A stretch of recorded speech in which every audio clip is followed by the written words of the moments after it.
우리 성도님들 평안하신지요?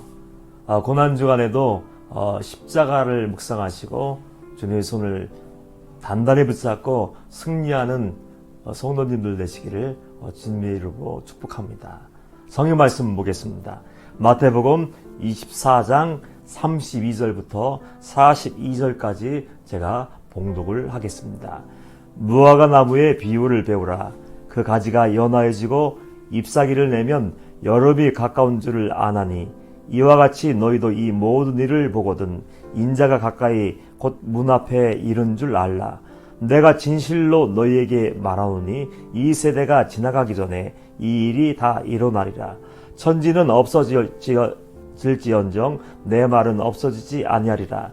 그러나 그날과 그때는 아무도 모르나니 하늘의 천사들도 아들도 모르고 오직 아버지만 아시느니라.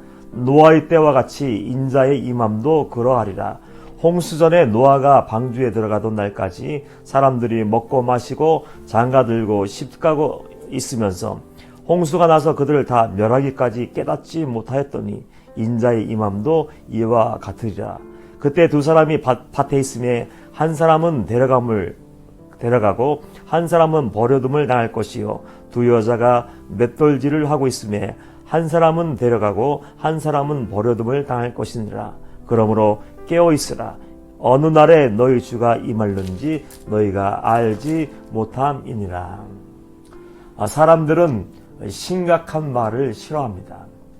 제가 언젠가 해외에 있는 교회에 집회를 한 적이 있습니다. 저는 어느 곳에 가든지 회개의 말씀을 증거합니다. 왜냐하면 회개보다 더 중요한 말씀은 없고 회개하지 않는다면 구원받은 가능성도 제로이기 때문에 가는 곳마다 회개의 말씀을 강력하게 증거합니다. 회개의 말씀을 선포했을 때 성도들의 반응이 있었습니다. 어떤 분이 제게 그런 이야기를 하더군요. 목사님, 해외에 나와서 고생합니다. 얼마나 어려운지 목사님도 아시잖아요. 우리들에게 예배당에까지 나와서 회개하라. 죄를 버려라. 무시무시한 심판이 있다. 지옥이 있다. 그런 말로 우리를 고통스럽고 어렵게 하지 마시고 위로의 말 좀 우리에게 주세요. 그 성도님의 마음도 이해가 갑니다. 얼마나 힘들겠어요. 이민사회에서 살아간다는 게 쉬운 일은 아니지만 저는 종으로서 종의 양심을 가지고 말씀을 전하는 거예요. 왜? 가장 중요한 것은 구원 아닙니까? 하나님 앞에 섰을 때, 심판 앞에 섰을 때 나는 너를 몰라. 주님께서 말씀하신다면 그날에 얼마나 참담한 일이 내 앞에서 일어나겠습니까? 그래서 그 마음도 다 이해하지만 저는 우직하게 영혼들을 사랑하는 마음으로 회개의 말씀을, 심판의 메시지를 증거하고 한 영혼을 깨우려고 애를 씁니다. 오늘 말씀은 예루살렘에 입성하신 주님이 십자가를 짊어지게 그 성에 들어가신 예수님이 성전을 청결하게 하시고 무화과 나무를 저주했던 그 예수님이 둘째 날에 각계의 종교 지도자들과 변론을 하시면서 마지막 고별 설교와 같은 말씀들을 하신 내용이 기록되어 있습니다. 그 주님이 뭐라고 말씀하십니까? 특별히 오늘 37절 말씀 보면 마지막 때에서 얘기하면서 이렇게 경고하십니다. 노아의 때와 같이 인자의 임함도 그러하리라. 홍수전에 노아가 방주에 들어가던 날까지 사람들이 먹고 마시고 장가들고 시집가고 있으면서 홍수가 나서 그들을 다 멸하기까지 깨닫지 못하였으니 인자의 임함도 이와 같으리라. 그 말씀, 노아의 때와 같은 그 마지막 때가 이를 것이라고 말씀하시는데 무서운 게 뭡니까? 깨닫지 못하는 거예요. 심판이 내 앞에 와 있어도, 심판이 내 현실이 되어도 지금 하나님의 진노의 잔에 부어지고 내가 지금 지옥 판결을 받는데도 불구하고 아무런 느낌, 아무런 반응이 없는 것이 진짜 무서운 겁니다. 저는 노아와 노아의 방주를 묵상하면서 마음이 안타깝습니다. 왜냐하면 노아는 하나님의 심판의 메시지를 듣고 그 산에 올라가서 산 꼭대기에다 방주를 만들었어요. 100년이 넘는 시간 동안 그 방주에서 배를 만들었고, 성경은 노아가 의의 손자의 사명을 감당했다고 분명하게 얘기를 합니다. 노아 할아버지가 어떻게 했을까요? 거리에 나가서 못을 사고 때론 망치를 사고 목재를 구입하면서 무엇을 했을까요? 노아는 그래, 나는 하나님의 음성을 들었어. 나는 하나님의 말씀을 들었어. 나와 우리 가족만 구원받으면 돼. 이런 마음을 먹었습니까? 나만 살면 돼. 이런 이기적인 마음을 먹었을까요? 아닙니다. 노아 할아버지는 하나님의 마음을 가지고 예수의 심장을 가지고 나가서 거리에서 만나는 모든 사람들에게 외쳤을 거예요. 하나님의 심판이 있습니다. 마지막이 있습니다.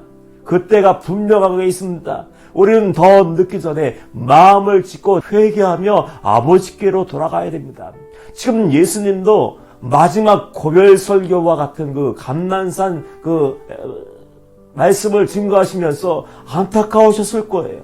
지금 그들이 가지고 나왔던 그 헛된 논쟁들, 그 논쟁이 중요한 것이 아니라 지금 너희들 영혼의 문제가 달려있고 구원의 문제가 달려있고 영원한 천국과 지옥의 문제가 달려있는데 너희는 왜 헛된 이념, 논리, 논쟁만 하고 있느냐.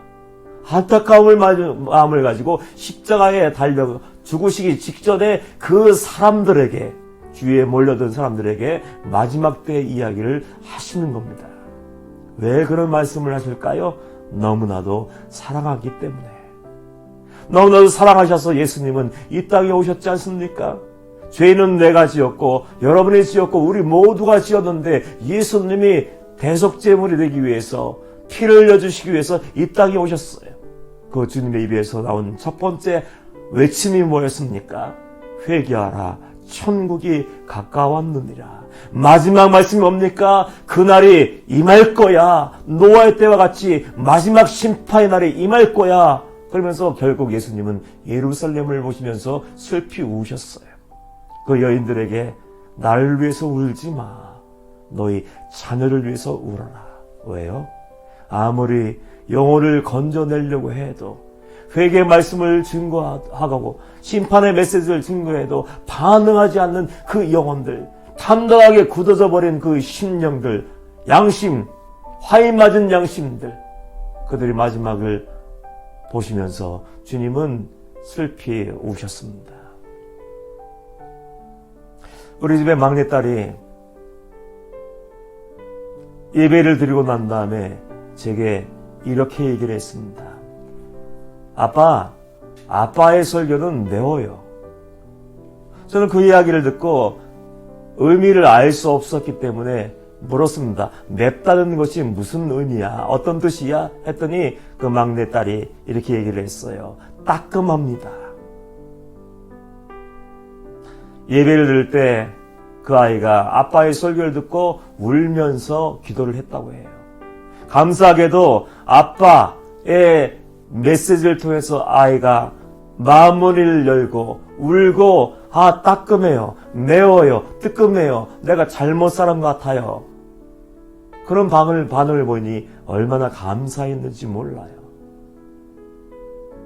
하나님의 말씀, 예수님의 말씀은 맵습니다. 뜨끔합니다. 우리 심령거수를 쪼개야 되고 죽어있는 영혼들을 살려내야 되기 때문에 뜨끔할 수밖에 없어요. 그 말씀이 들려지고 내 양심이 움직이고 양심의 떨림이 일어날 때 우리는 어떻게 됩니까? 부담스러워. 듣기 싫어. 괴로운 말씀이야. 또 십자가 회개의 말씀이야. 이렇게 반응하는 것이 아니라, 다 알고 있어. 교만 떠는 것이 아니라 어떻게 됩니까? 하나님이 나를 사랑하셔서 또 한 번 이 얘기를 듣게 하시는구나. 마음을 열고 나를 돌아보고 말씀 앞에 내 마음과 양심과 신앙을 끄집어내놓고 점검하셔야 돼요. 그리고 그 마지막이 분명히 온다. 심판이든지 개인의 종말이든지 그때는 분명히 온다는 것을 알고, 그때가 되기 전에 우리는 온전한 회개를 이룰 수 있어야 됩니다. 한 번 구원은 영원한 구원. 주여 믿습니다 하고 구원받으면 얼마나 좋을까요? 주님이 이렇게 말씀을 하시죠. 40절 말씀 이하에 보면 그때 두 사람이 밭에 있음에 한 사람은 데려가고 한 사람은 버려둠을 당할 것이요 두 여자가 맷돌질을 하고 있음에 한 사람은 데려가고 한 사람은 버려둠을 당할 것이니라. 그러므로 깨어있으라. 어느 날에 너희 주가 임할는지 너희가 알지 못하느니라. 우리 성도님들 힘든가 합니다. 여러 가지 전염병의 문제, 경제의 문제, 가정의 문제, 자녀의 문제, 건강의 문제로 어려움을 당하는 거 압니다. 그러나 그 현실보다도 더 중요한 것은 우리의 구원이에요. 이 고난 주간에, 특별히 둘째 날에 주님이 어떤 마음을 가지고 마지막 때의 일을 얘기하시면서 심판의 말씀을 하셨는지 꼭 기억하시고 깊은 하나님과의 대화를 하시고 영혼을 점검하고 구원의 길로 돌아설 수 있는 우리 모두가 되길 주님의 이름으로 축복합니다. 한 주간도 승리하시길 바랍니다. 감사합니다.